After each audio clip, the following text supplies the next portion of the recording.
ఒక చిన్న white line గీస్తే చీమలెందుకు ఆగిపోతాయో ఎప్పుడైనా ఆలోచించారా? చిన్న గీతే గదా అనిపిస్తుంది. కానీ చీమలకు అది డేంజర్ లైన్. చీమలు ర్యాండమ్‌గా తిరిగేవి కావు మావా. ఒక వర్కర్ యాంట్ బయటికి వెళ్లి ఫుడ్ కనుక్కుంటుంది. తిరిగొస్తూ ఒక కెమికల్ స్మెల్ ట్రెయిల్ వదులుతుంది. ఆ స్మెల్‌ని ఫాలో అవుతూ మిగతా యాంట్స్ ఒకే లైన్‌లో వస్తుంటాయి. అందుకే అవి ఆర్మీలా మార్చేస్తున్నట్టు కనిపిస్తాయి. ఇక్కడొక చిన్న మాట.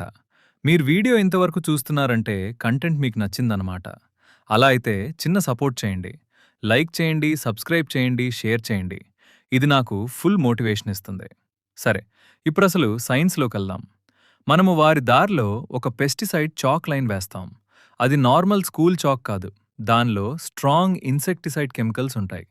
యాంట్ ఆ లైన్ దాటిన వెంటనే ఆ కెమికల్స్ దాని కాళ్లకు, బాడీకి అంటుకుంటాయి. అక్కడితో స్టోరీ అయిపోదు. ఆ కెమికల్స్ డైరెక్ట్‌గా నర్వస్ సిస్టమ్ మీద ఎఫెక్ట్ చేస్తాయి. బ్రెయిన్ నుంచి మస్కిల్స్‌కి వెళ్లే సిగ్నల్స్ డిస్టర్బ్ అవుతాయి.